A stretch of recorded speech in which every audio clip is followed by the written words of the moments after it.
The Women Council Netherlands has just issued a letter with 9 points for improvement.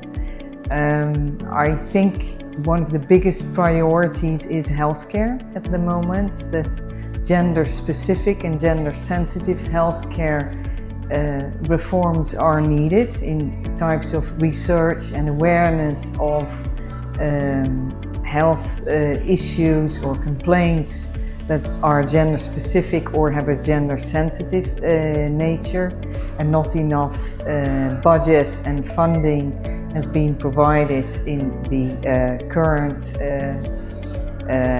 by the current cabinet to ensure that women get treated adequately. It's very important to act evidence-based.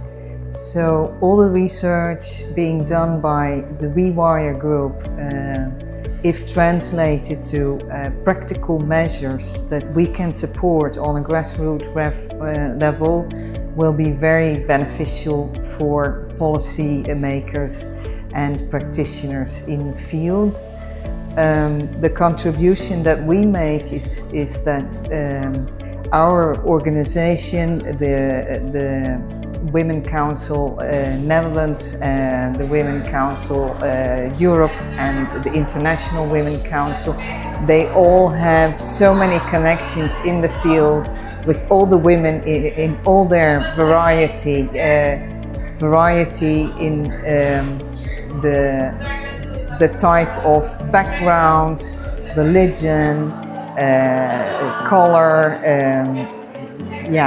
nationality and so forth. So we represent all these different flavors of women who together make a very nice mingled perspective that should be taken into account by the policymakers of today.